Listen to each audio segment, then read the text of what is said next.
What's up, guys? Welcome back to the channel. If this is your first time here, hello, welcome. Everyone's welcome here. In part one, we removed all OEM components. We, drained the oil, drained the coolant, took everything off, and now it is time for part two.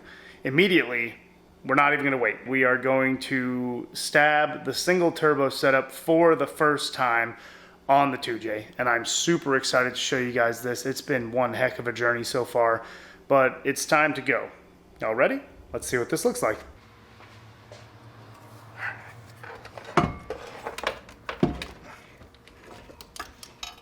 Just to show you guys how tiny this thing is and how it's kind of going to sit on here.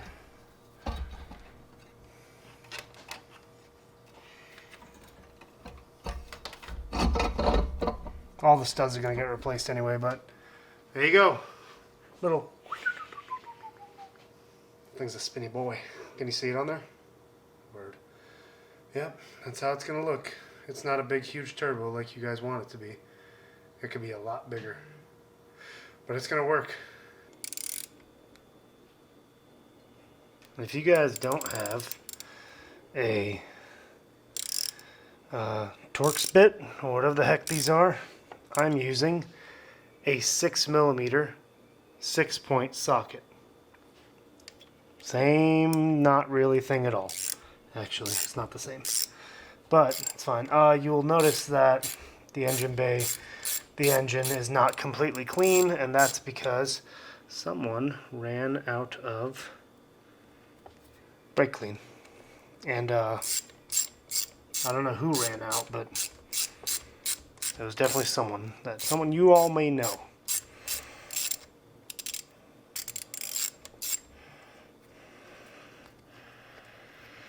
Alright, there you go. I'm going to show you the difference between the new ones and these old ones here.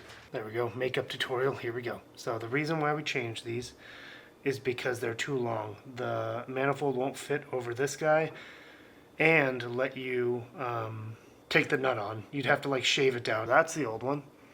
This is the new one.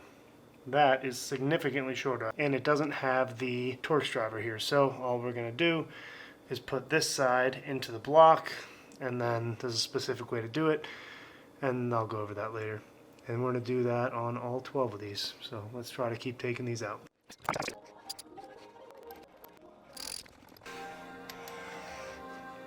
As is tradition, I completely forgot to show you me spraying down the engine with the flavor of the day, engine degreaser, but I have a short for it, and that short can be found right here. Here?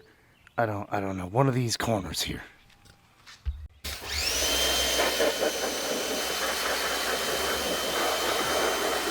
God, this car is so damn good looking.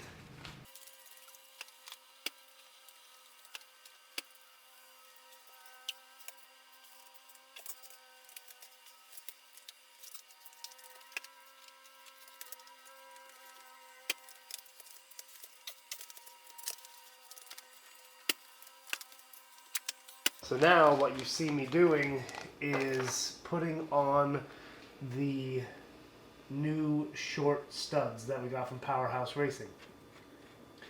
Now, I told you guys that you would not need any ridiculously,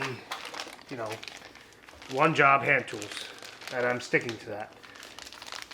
The right thing to do, just for just to be safe kind of thing, would be to run all of these holes where the studs go down with a tap.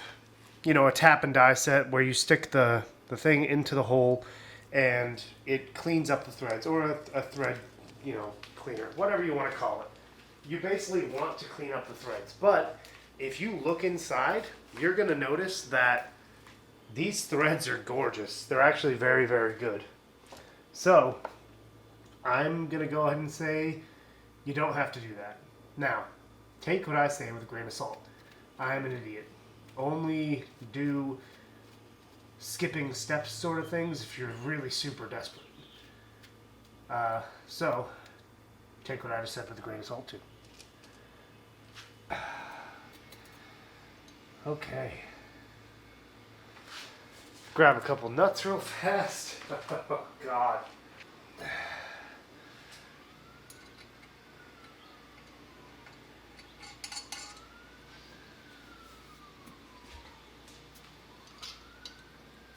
There we go. There she is. Oh, man. That is amazing. Holy crap. Alright, let me show you what this looks like from the front. Oh, oh yeah, baby. Let's go. Oh. Okay, awesome. So,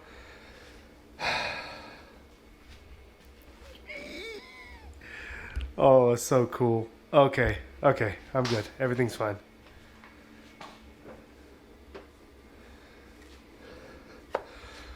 Oh, so cool. Oh my God. That's so exciting. It looks so much better without all that crap in there. So, thankfully, best part about this is that since this was a kit that I got from a friend, everything's set up. The turbo is already clocked correctly. The oil and coolant lines are already at the right spots, so everything's, done. And the wastegate flange for the dump tube is already exactly where it needs to be. Now that is important because I don't need to do anything to this. It's already perfectly set up to just bolt on and go. Otherwise, I'd have to take off both of them, install the lines, put the wastegate on loosely, point it in the right direction, put all my lines in, and everything is already there. So we're actually pretty lucky here. The way this is going to happen is I'm going to have to put this line down here, I believe. This line is going to take the place of this line. We'll get into this later. All this stuff's going to happen, right? I promise. Okay. Now that we've seen it and we know it exists, it's just like when you go to the airport, you have to go to your gate just to make sure that it exists. I know you have 3 hours of layover and you can do it later. But why not go right now, make sure it exists, and then after that, go and mess around in the airport for a little while. Like, who doesn't do that? I feel like that's a pretty normal thing to do, right? So I'm putting the rest of the studs in now. I'm going to look up the absolute most correct way to do this. Even these look amazing compared to the old ones. They're so shiny. I doubt they'll stay this way, but whatever. So yeah, some of them say that we're going to put them all the way down until they stop, like I'm doing currently, and I'm not like torquing them on. You never want to actually torque the studs on. You torque the nuts. That's the important part. So either we're going to put these all the way down and just kind of have them there, hand tight, chilling. Some places they do the same thing, but put some Loctite on it. I don't think I'm going to do that because that sounds retarded. And then some places say put it in all the way until it bottoms out, and then take it out about 360 degrees, so like one full turn. That way you have a little bit of room to play with. But now, look at that. We have all 12 studs installed, and they look so much better. Out with the old, in with the new. Shout out Chris Fix, we love you. I got some copper anti-seize lubricant. Basically, we're going to be putting this copper anti-seize lubricant on the short sides of the threads for our new studs. Basically, you want to put something on the threads because if you don't, you're going to have a really hard time pulling them out later if you ever have to. So the copper is different than the graphite. There is graphite in here, but the copper stuff is actually a little bit more high temp. I believe the graphite stuff, the silver stuff that you see people putting on lug nuts and stuff like that, goes up to a 1600 degrees. Taking the two and rolling them together. Don't be shy with this stuff. It's okay. Everything's fine. And then, by hand, going to take it and thread it into the hole. That's it. You are not tightening these down to the moon. That is stupid. Because, let's call this the negative side. The part that goes into the block, we're going to call the negative side. I don't actually know what it's called, guys. But that's what we're going to call it for today's lesson. So, the negative side gets put into the block loosely. loosely. There we go. The part that actually gets the torque is the positive side, where the nuts are going to be, where the exhaust manifold is going to be. So what we're going to do is put on one nut backwards. It actually doesn't matter. I just like to make it look good. And we're going to put another nut on forward. And then those two nuts are going to grab onto each other. And then you're going to take a wrench. And since they're both touching each other, they're both going to be tightening down the studs. And remember, you're not supposed to be tightening these like crazy hard. All you're going to do is tighten them so both nuts are moving, which means the shaft is moving. Then you're going to put very light torque. Right when you feel a sharp rise in torque, you're done. That's it. That's all you're going to do. Don't put a crazy amount of torque on these things. And then loosen up your nuts. And that's it. I looked online to try to find an actual number for this. That way I could tell you guys, oh, you have to use this much torque or something like that. I couldn't find anything, to be honest. I don't think it's something that is, you know, broadcasted, but it's fine. Everything's fine. So again, you're just tightening it by hand until you feel a sharp rise in torque. That's it. And then again, if you need to get another wrench, this is a 14, this is a 9/16. It's not that serious. Whatever. Just take off the nuts by holding one in place and spinning the other. And then take them both off at the same time. I'm going to repeat this with the rest of the studs. And then we will have all 12 of our new studs on the 2J. All right.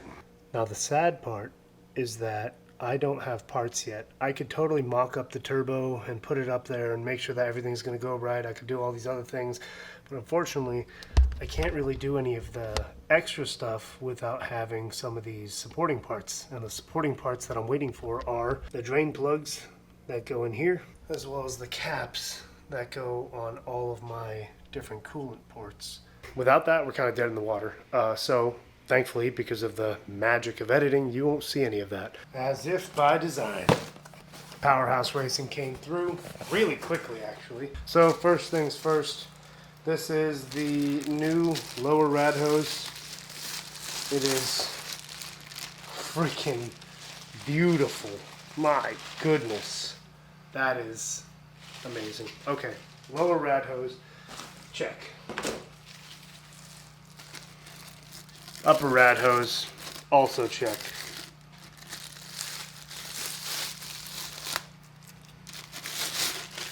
Oh, goodness.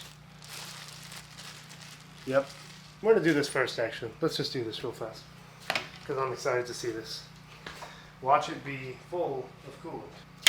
Oh my God. Did you hear that? Oh yeah, I can absolutely hear that. There's still coolant in there. Not too bad. Obviously this was changed about 4 years ago when I last pulled off the radiator to give that a change, so that's fine.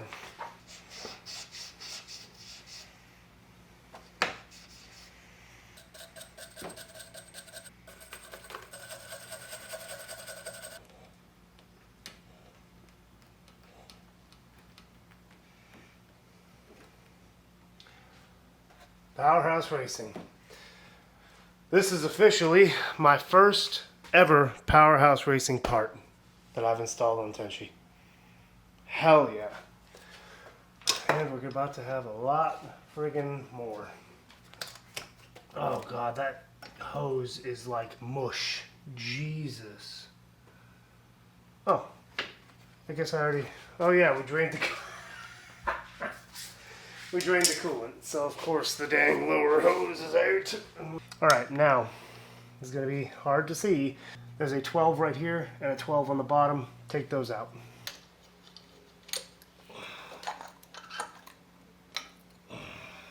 hit it with the old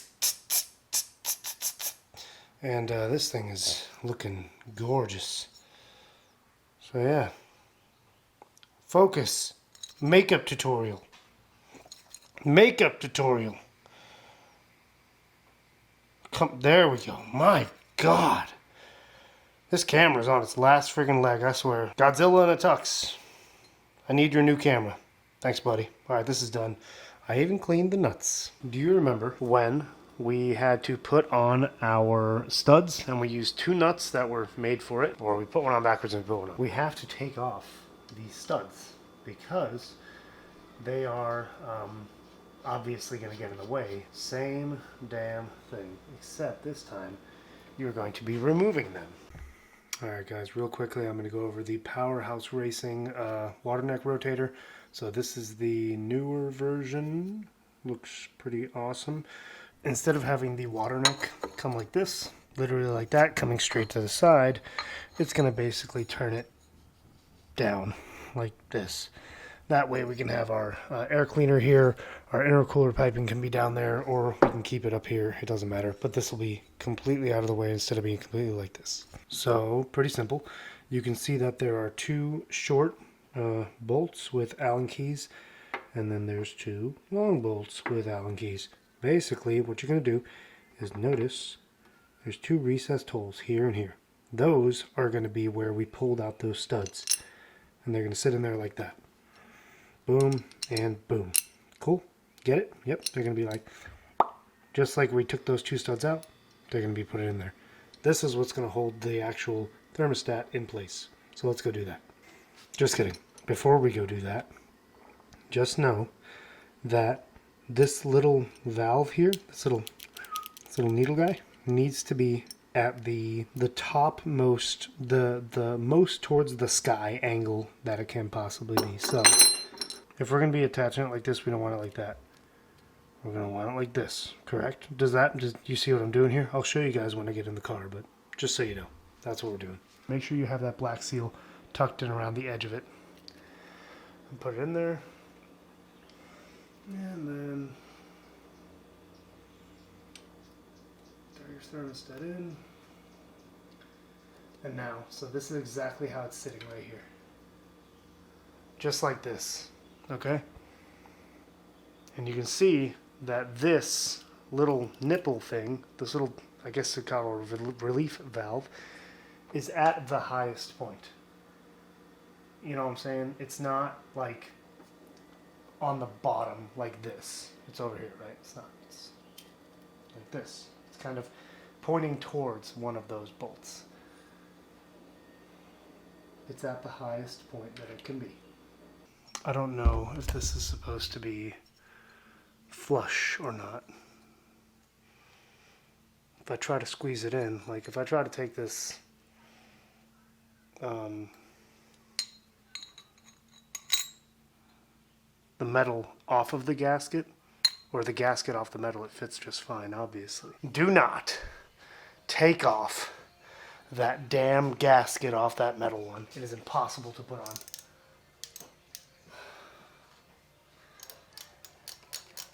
Alright, that is, you see it? There it is, pointing straight down. Hell yeah. We can put on the lower rad hose. Both hose clamps for the top of the radiator, lower radiator hose, and the bottom of the lower radiator hose are on. Really quickly, I don't know why I want to do this so bad. But it's, actually I do know why. It's because this bolt was $5 and I really just want to put it in. So annoying. I'm going to tighten that down now. I really don't want to worry about it later. Now this is an intercooler. Hell yeah. And then you can see what I was talking about. Number 2 was leaking so bad. Oh, I can see through it. That's nice.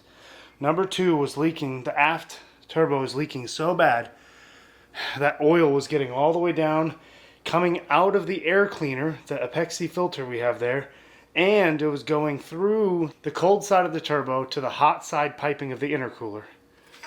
And then This is the hot side or the cold side of the intercooler. More oil. This is a genuine ARC intercooler. Made in Japan. Made in Japan. It is a legendary piece of equipment. And I've got it. Every bumper is going to be different, but you can see a hole right here and then right here, the center one. There's 1, 2, 3. Look what I just saw. Holy crap. Do you see it? That's Earl. Oh my God. This is, oh my God, there's so much. Wow. This is honestly crazy. Okay. So there's oil everywhere now. Awesome. Let's clean this up real fast. It's going to be underneath everything. Ugh. Terrible. Yep. Started moving underneath it. Honestly, I don't know if this floor puzzle piece crap is even worth it, to be honest, boys and girls. We don't judge here. Alright, where are you at? Okay. This is the cold side intercooler piping coming around and then coming straight up. Oh my God, this is amazing. This is the same green coupler. Look at the original green color. It's beautiful. This is another green coupler covered in oil because it was disgusting and down there. This is another coupler, just a little bit smaller. And then it goes up to this metal pipe, a coupler, and then this. So this isn't a pipe right here. This is a hose. You can see the cross hatching. So coupler, coupler, pipe, coupler, blitz, freaking intercooler pipe thing. Oh, I'm leaking oil everywhere. Oh no. Awesome. Can't wait. So much oil on this car now that all this is coming off. I hope that we're nipping the oil leaking in the bud, man. Because I am so tired of leaking oil everywhere. That rear turbo, man. I tried to tell my friends. That rear turbo was shot. Well, we got a lot done today. I don't really know how many days it's been since I started. Because I was waiting for parts, and then more parts, and then other stuff. Because I knew it was probably going to be a month or so. But the point of this video isn't to just do it really quickly and get it done. The point of this video is to show you the struggle. This sucks. Oh my God, look at me. I'm a friggin' mess. I'm done for the day, so you guys will just magically see me go to the next day. I decided to put the free intercooler up. Just lean it up against the old Troy built lawnmower says. And by the way, that's how big this is. This is crazy. Holy crap, I'm gonna have to do something else about this. Hold on. If you watched the Subaru video, you already know what's up. Holy shit. Oh my God.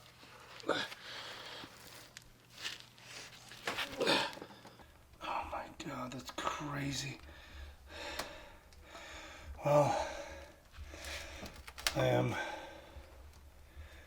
extremely happy that those turbos are going to the friggin' for sale / dumpster. Crazy. Alright guys, it's day 543 and we finally got a package. HPS Performance came through with the silicone caps. So we are going to be able to cap up our coolant ports that we're not using anymore and finally get to work. We are going to be capping, let's say the bottom guy here on the coolant neck, the upper coolant neck, and then the little guy right back here. This one, the big one, goes all the way to our heater core. The other side of the heater core is right here, this big one, and it goes right to the center of the block there, on the back of the head, I'm sorry. So that's going to be kind of annoying because we got to take a bunch of stuff apart. I think I'm going to do that first because, like I said, we've got brand new Powerhouse Racing coolant lines.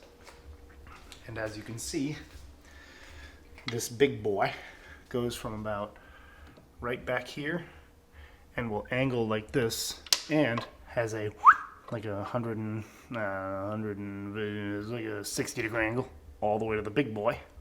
And then this one that will be going like this. All right, it's gonna be really hard to see, I'm sorry, but all we're doing is taking off the hose clamps off of the very difficultly placed, like everything else on this car, freaking heater core hoses.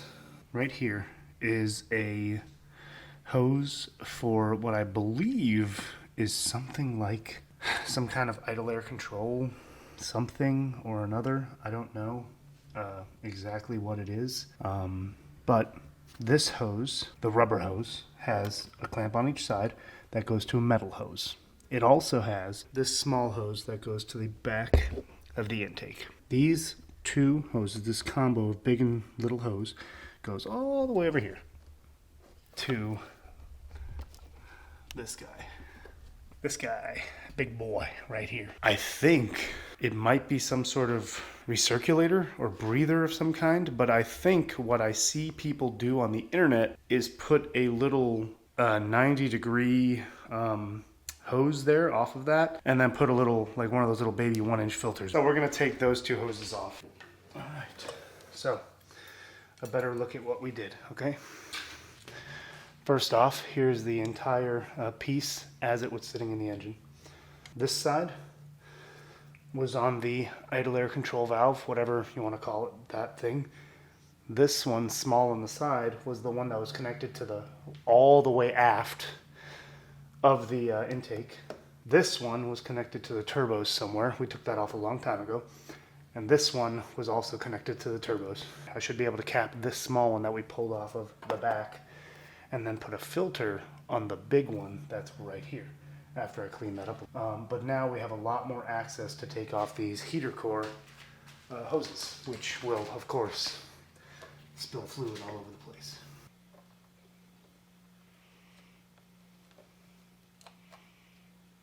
Would not be able to get them off at all without doing this. I'm serious.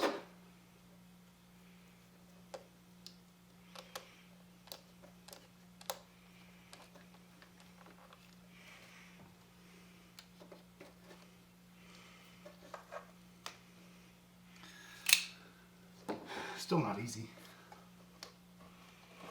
but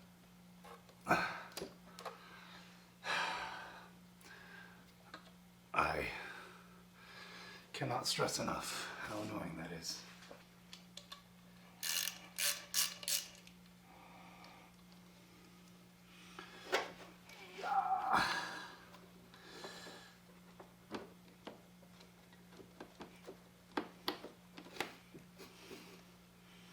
Well, I've discovered a new angle for the camera. Pretty cool, if you ask me.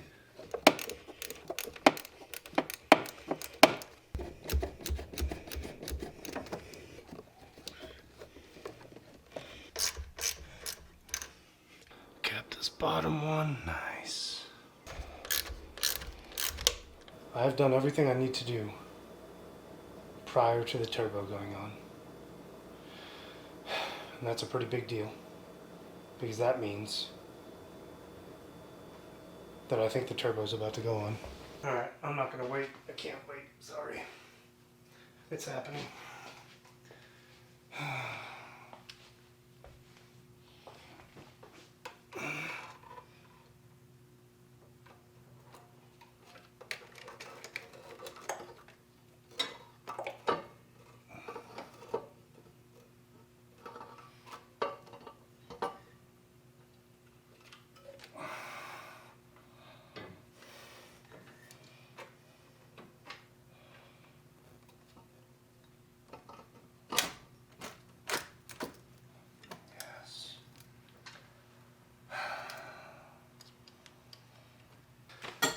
There we go. Hell yeah. So there's one thing that got me. The oil pressure line on the turbo that came with the kit. I had to find a specific AN fitting for it.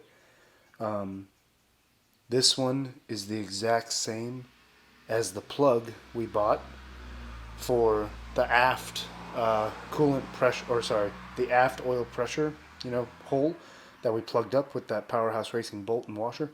This is the same exact thread pitch and everything else.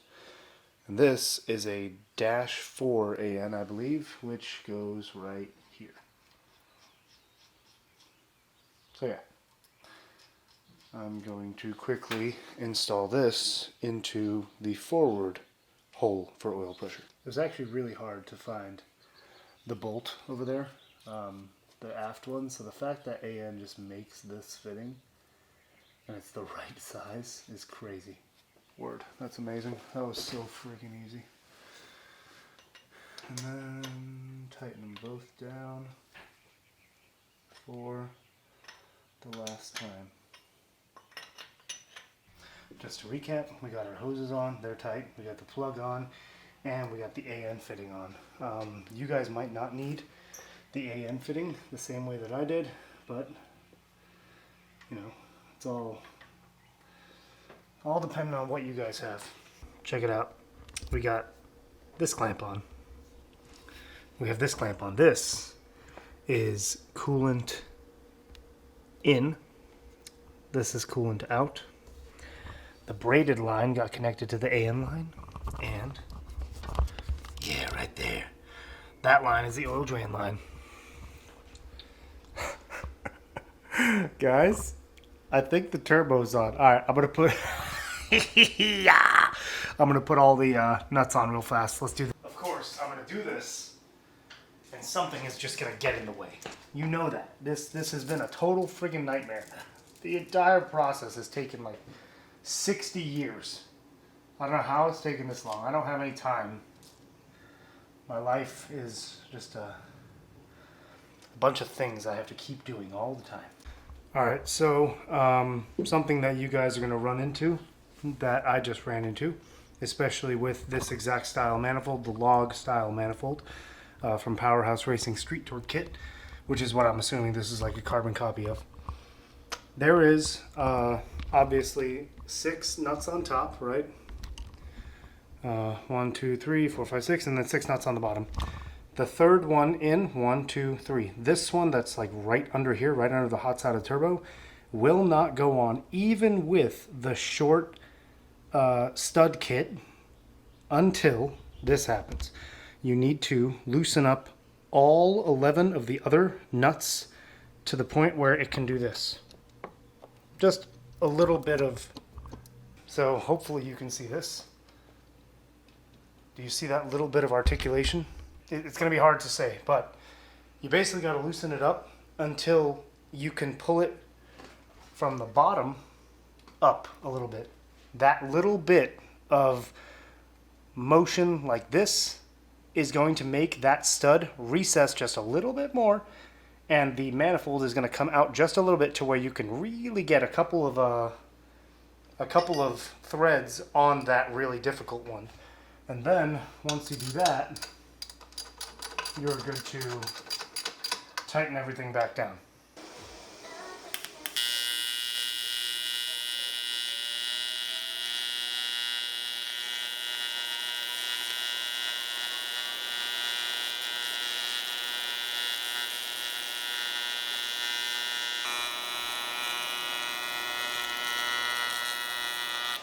Alright, so here's the old cold side intercooler piping. You have the angle coming off the intercooler, coming around, and then going up to a bunch of step down couplers to make it hook up to the charge tube with the Blitz forward facing blow off valve to the intake. So that's the old one there. This is the new one. Check out the dogs. Don't worry about the Disney Crocs. Look at that. Look at the difference. Oh my god. Gorgeous. Let's see what it looks like. Boom. Perfect. God knows if it's gonna fit. I don't know. We haven't even tested it yet, but it's fine. Let's try it right now.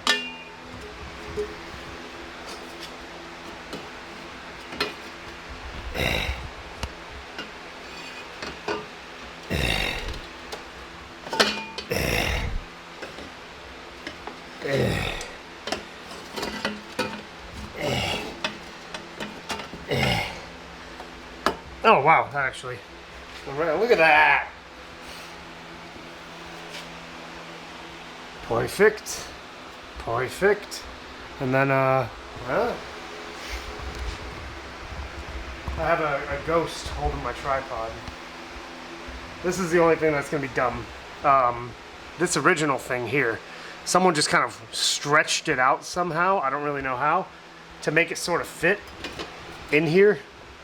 And then, you know, we're gonna tighten a little schmeagle there, but we're also gonna put a really loose coupler there, which is fine, but I can also go ahead and buy a nice coupler like this. Like, where it's gonna be like a, fucking ass. A 2.5 to a 3. So it'll be just a little bit bigger than this. To a 3, that way this will actually fit real nice in here, and then the blow-off valve will just stay. I do have to get a new vacuum line for the blow-off valve. This one's literally crunchy. So yeah, but it's gonna look like this. And yeah, I'll get a coupler for this side and a coupler for down there. But it'll run just like this. Hot or cold side done.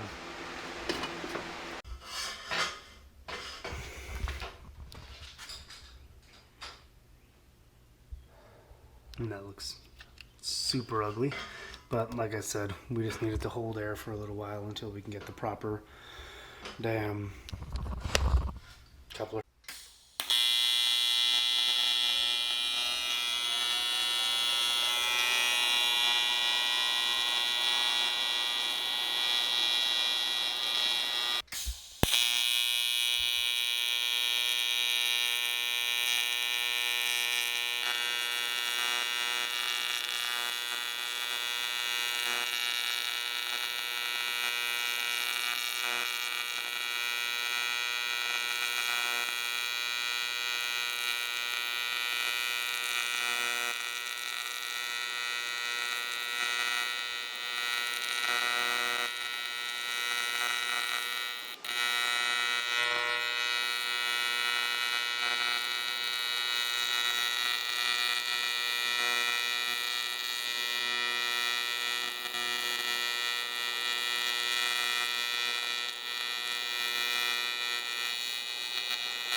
And we need maybe this tiny guy, because could you imagine somehow I did not get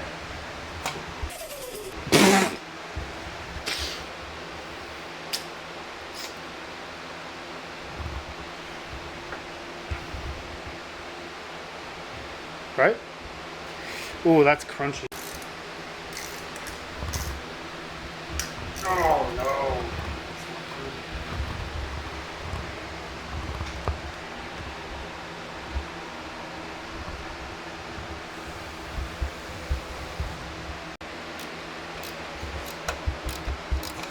That's tight as f. It ain't going nowhere. I think it's gonna hold all the oxygen we can throw at this piece of shit.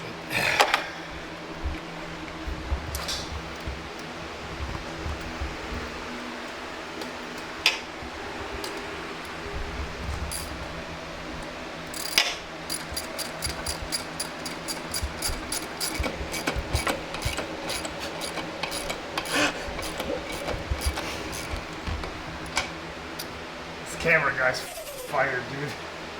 Stick to welding. That ain't going nowhere either.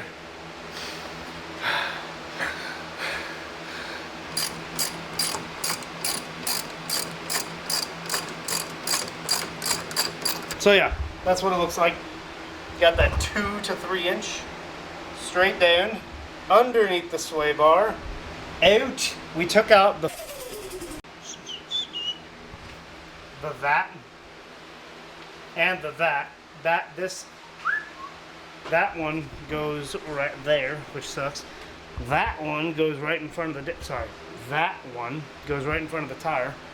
And yeah, it comes in 2.75 on this side, 3 inches on this side, straight 180-ish, not really. Let's call that a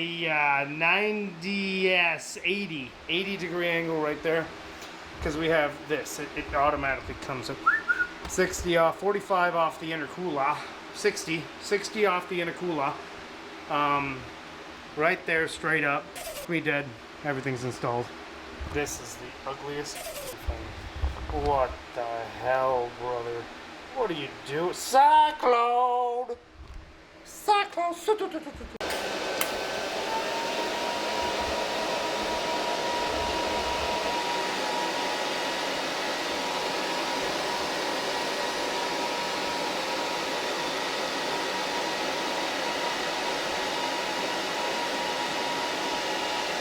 Bumper's back on.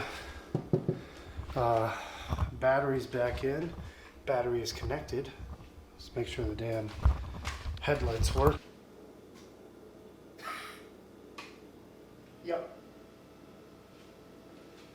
Hell yeah.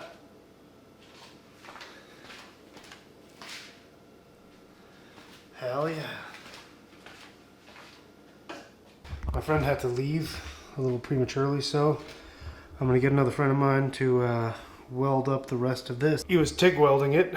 He had the he had the foot pedal and he was, whatever. So that needs to be finished. I need to put the O2 sensor in the unplugged bung there. And then the final thing I need to do, we put the coil cover back on, and for the first time since I bought them over 3 years ago, I put in my dress-up bolts. I don't know if you guys can see it. Yeah, you see a little sheen there?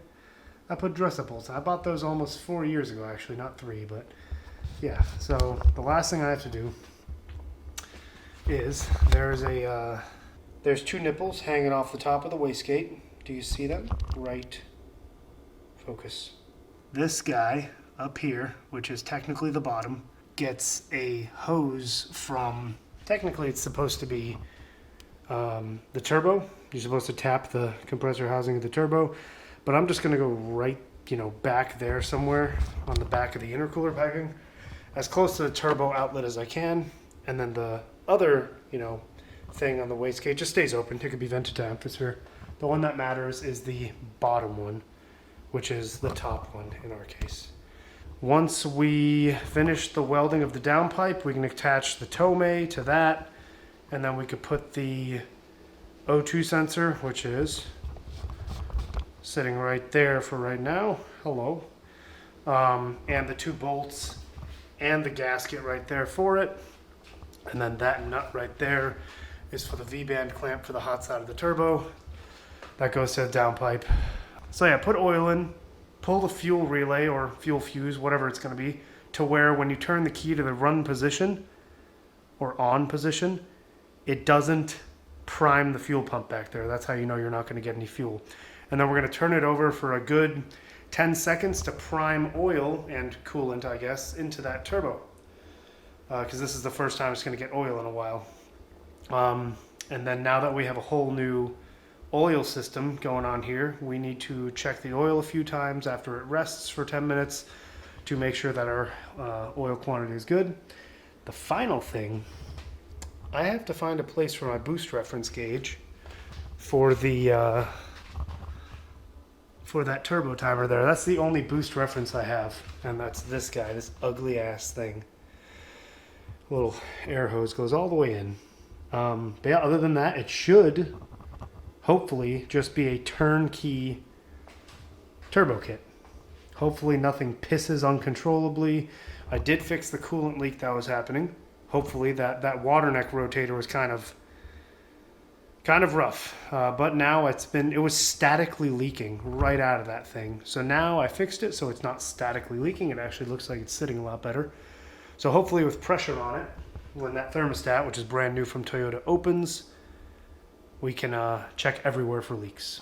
Other than that, there's a couple odds and ends I gotta do. Like there's a couple of lines that are just open, hanging out. I need to figure out what I'm doing with that. But next up, all the welding, or just finishing up the downpipe and welding a bung for the wastegate tube onto the intercooler piping. The wastegate bung, right there. I didn't weld it. I just I drilled a hole and tapped it, and it's going to the wastegate. So now I'm gonna put oil in. I'm using 5W50 AMS oil. I don't know why. I just used it one time and I liked it, so I'm continuing to use it. Already put a new oil filter on. Jesus Christ! What? You scared me. Why? How many minutes do you have left? Did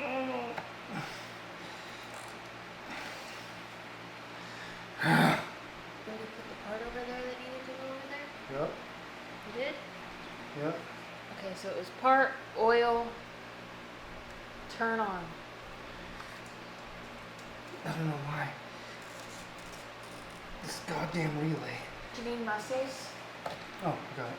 Oh. I was just doing it like a bitch. Oil in the car. Fuel relay is out. Take the jack out from under the car. We're still on jack stands. I lied. I have one more thing I need to tighten. And it is the exhaust, the downpipe thing. Where is it, baby? Where is the 14mm deep well? Oh, it's under here, I bet. That's what I was gonna say. Yeah, honestly, I figured you would. This was completely loose, so that's awesome. Tight-ish. I think we should be good to try and crank it for the first time. Well, that sounded weird.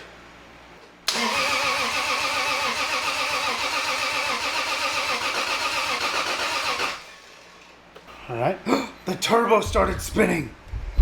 Oh my God. All right, so I turned the engine over just enough to where things and stuff spun around. Now I'm gonna put the fuel relay back in and see if it starts. 3 months in the making. Is this loose?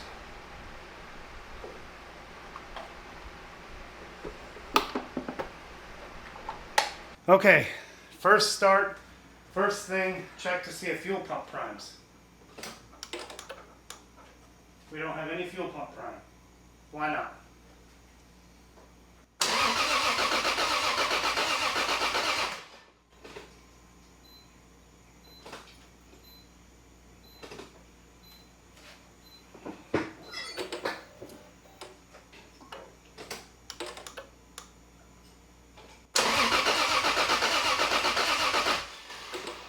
Fuel pump's not priming.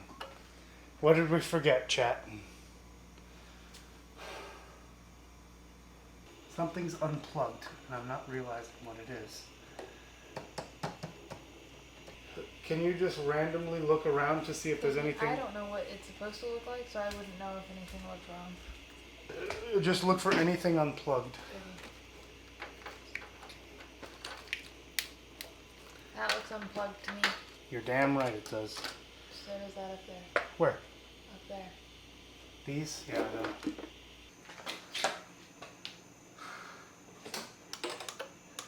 I left something unplugged.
crank position sensor unplugged.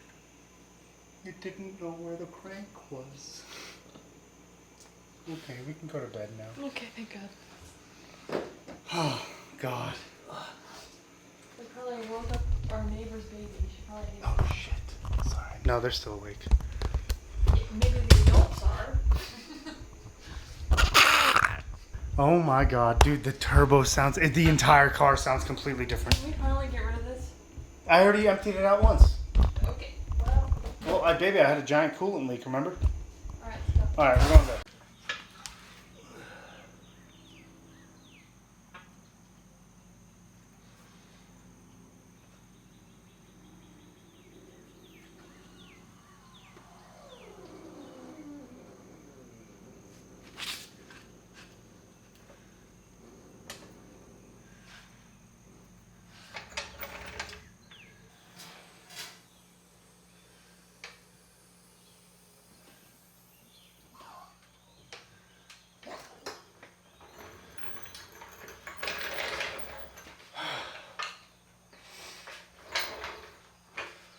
Holy crap.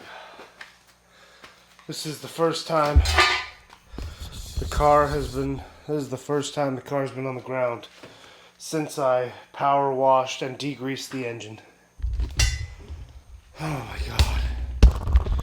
Dude, what a feeling, man. Keep believing, man.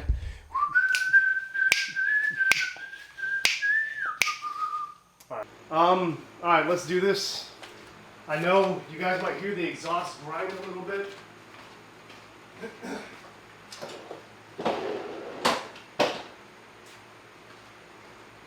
I already checked under the hood, made sure there wasn't nothing going crazy. Give it a quick start.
It's been 3 months I haven't turned it on, so I'm making sure it's not going to blow up.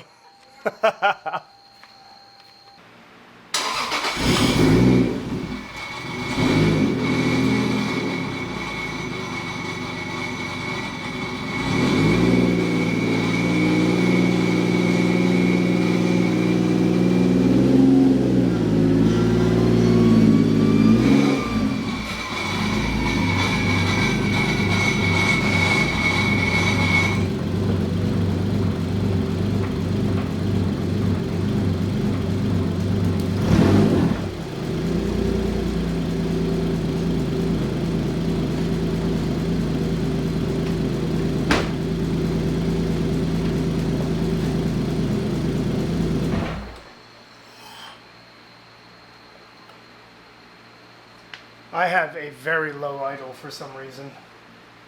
I think the computer might have to learn for a while that there's this new thing going on over here.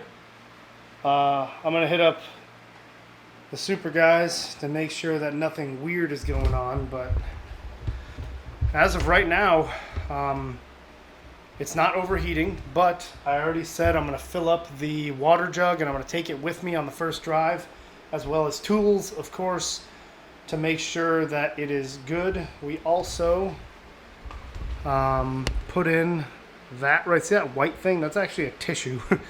That's exactly how they had it done from Top Secret when I bought this, to get boost reference or vacuum reference pressure for that. Put it right to the back of the intake, so that's awesome.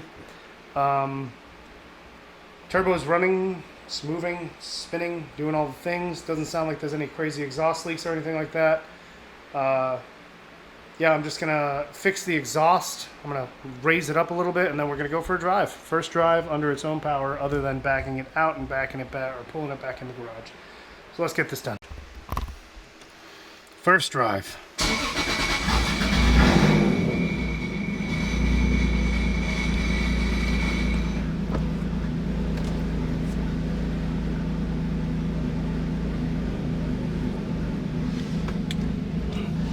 Got water, got tools. See how it goes.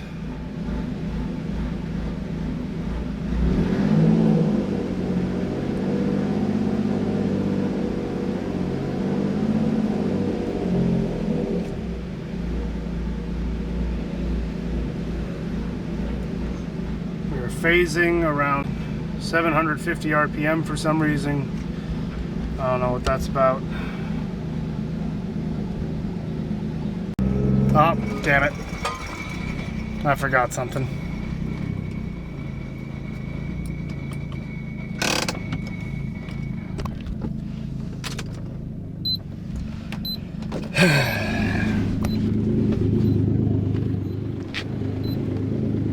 I heard it immediately. Yep, the damn old exhaust temperature. Jesus Christ, the exhaust is so freaking low, dude. I need to figure out what to do about that pronto. Well, it didn't last long at all.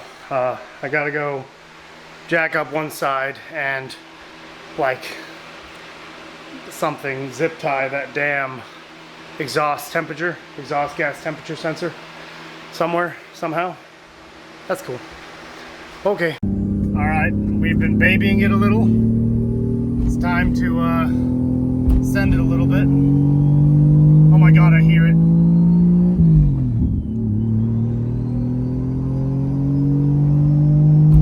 I hope you guys can hear that turbo.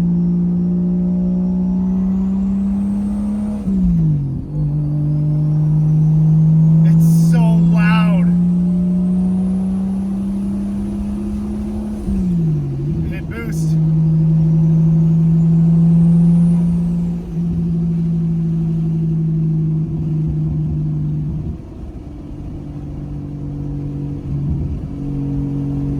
Should be clear ahead of us. Alright. Let's do a little third gear pull.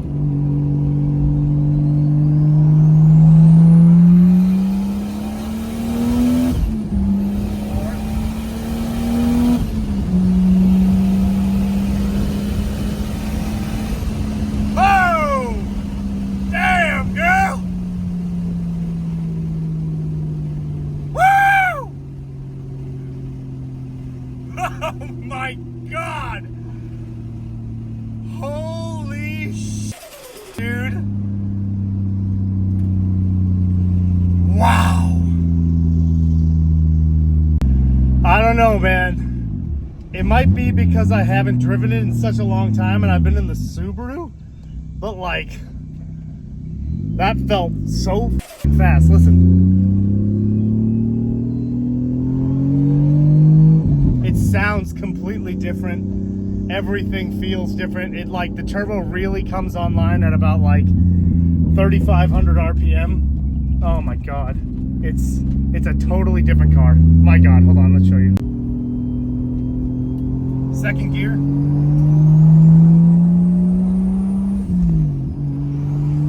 Third.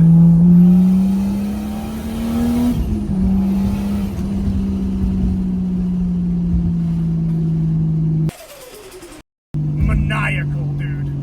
Holy. This is. Wow. It's probably not even that fast compared to like anyone else's Supras, man, but this is a completely different car now. Holy crap. The cell phone video just played. And now is the time where I tell you that this sucked. It was very difficult. I had help. First off, all right, I want to thank... is that broken? No. First off, I want to thank my friend Colin.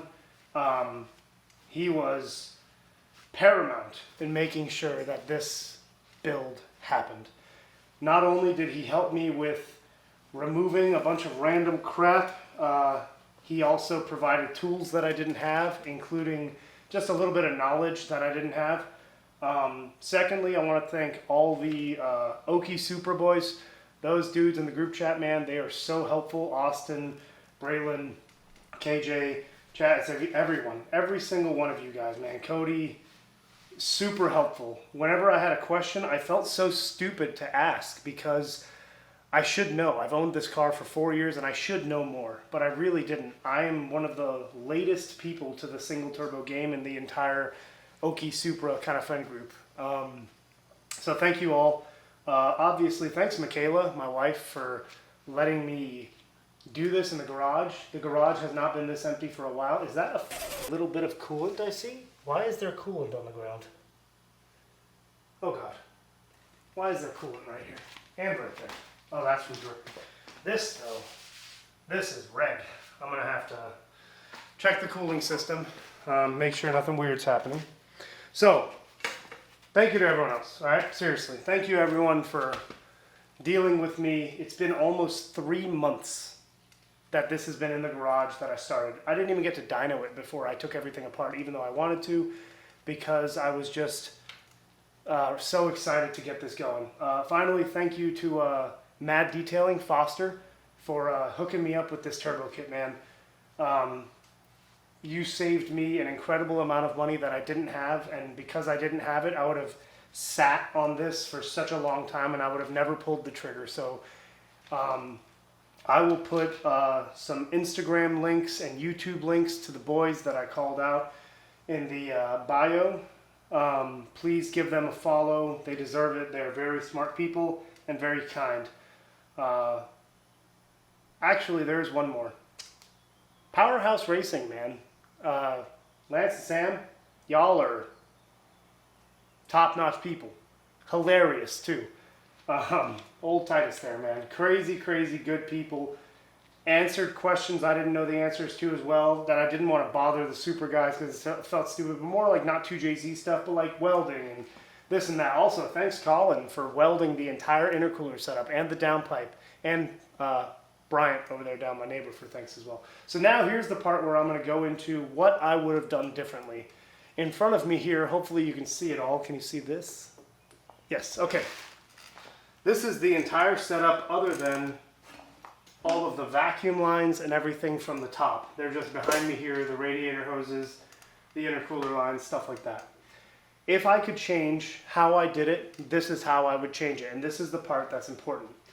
First thing I would do is get the car on jack stands or on a lift if you're lucky enough to have a lift. Remember, we did this all in the engine bay. We didn't pull the motor. We didn't do a bunch of stuff. There's no videos on YouTube that are good enough, in my opinion, to where I could follow them step by step to get this off. Even the Powerhouse Racing Street Torque turbo kit says remove all OEM components. It doesn't tell you how. Is it raining? Is it raining? Is it raining? That's how I would do it if I had to do it again.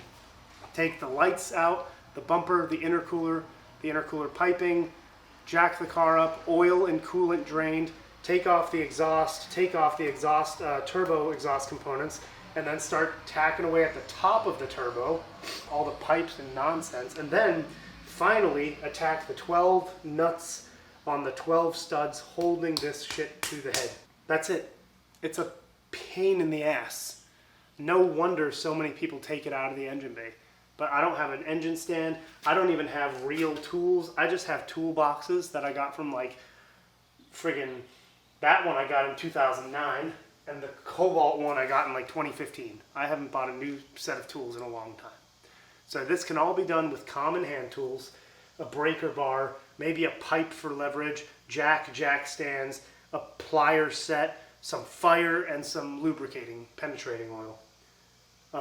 Other than that, man, if you guys have questions, ask me.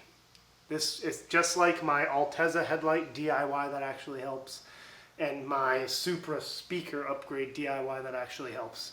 I'm hoping this actually helps. Not everyone can pull an engine and have it in their garage and let their car sit around for friggin' ever. This was really, really a great adventure. And the car is screaming now, my God. Moral of the story. You can 100%. I have to wash this thing so bad before tomorrow. Tomorrow night is a car meet, so first time out. So you can absolutely 100% change your twin turbos out for a single turbo and do it while it's in the car. You don't have to pull the motor. You don't have to do any extra dumb stuff. It can happen. And it looks amazing. And it sounds amazing. And the kit's only like $5,000 or $4,000 and stuff. You got to get intercoolers and stuff like that. So yeah, that's gonna do it, man.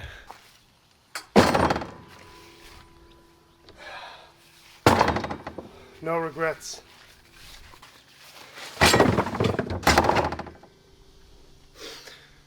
If you like this content, or if it helped you in any way, shape, or form with maintenance on your Supra, i.e., I don't know, changing out the twins for a single turbo without removing it from the engine bay, do me a favor. Like this video, subscribe to see more content about this kind of stuff. Make sure you hit that bell notification icon to get notified of videos. Because remember, you're not alone.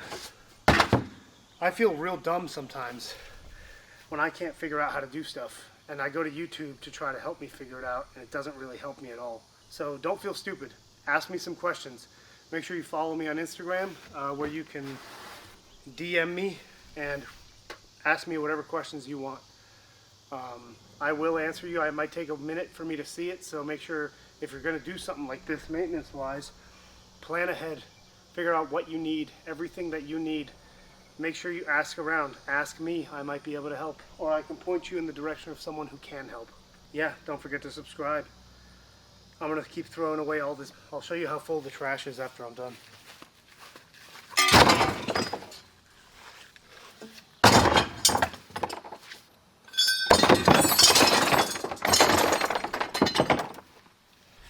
That's everything. The only things that I'm going to keep off the old setup was this ridiculous Apexi intake tube, or air cleaning intake tube, a couple of hose clamps, and my ARC intercooler pipe for stock turbo. That's worth a lot of money. I am going to keep that. Also, I need to install my air cleaner. Oh, I'm also keeping the old wideband O2 and the O2 sensor that came on my new downpipe. Look at the clean. Oh my God, I can't believe it's so clean. That's gonna do it, guys. Thank you so much for sticking around for this entire build. Thank you so much for the support. It's been a crazy ride. Like, comment, subscribe. More content coming soon. I got big turbo stuff to do. Seriously though, thank you guys. Big Nozara. Like, comment, subscribe. We out.